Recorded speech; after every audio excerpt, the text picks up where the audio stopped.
It was a long time ago, Father. I remember it well. I remember getting down on my knees just so I could tell. I wanted to tell you of my hopes and tell you of my dreams as I knelt down before you, explaining how it seemed. How it seemed you had forsaken me and seemed so far away.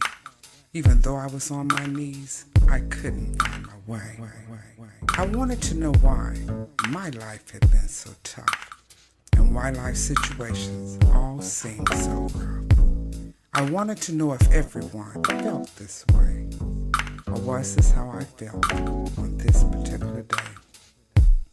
Was it because I had not been armed with the word and allowed the enemy inside of my head to be heard? I remember explaining how I seemed to have no life and how tired I was of dealing with all kinds of strife. And I told you how my needs, they seemed to carry no weight. And if you didn't come soon, it would be too late. I remember thinking, my God's abandoned me. For surely he would not have allowed all these things to happen to me. I was his daughter, you see. I deserved so much better. And he was my father and had promised to leave me never. I remember being on my knees, crying, feeling sorry for myself when I felt a sudden warmth and the feeling of abandonment left. I remember how the tears felt as they rolled down my cheeks and how at that moment I felt so weak. I remember staying on my knees all night long, but at some point in time I was no longer alone. And the warmth that I had felt on that particular night was the warmth from my Father saying, it's all right.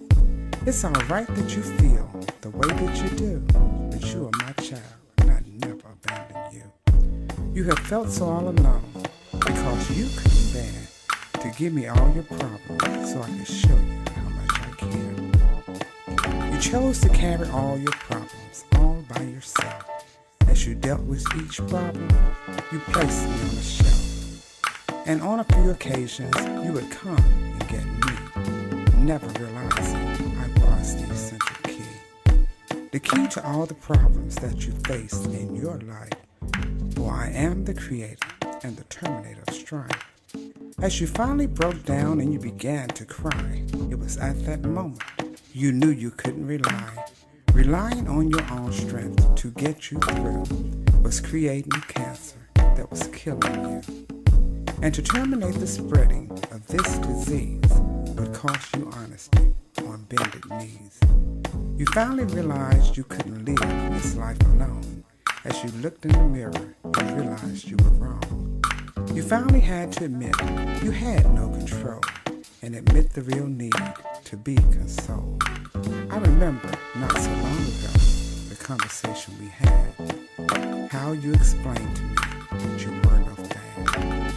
You said you would not be used to fulfill selfish dreams, nor would you be placed on the shelf by any means. To be removed from the shelf when things were out of control, and only when you felt the need to be consoled. I am a God of grace, a God of mercy, you see. I am a jealous God, but there'll be nothing before me. So whenever there's a need for me to be second in your life, remember I'm a God of grace, but you need to think twice. I will never ever leave you, for I love you so much. But rest assured I know of everything in every life that I touch.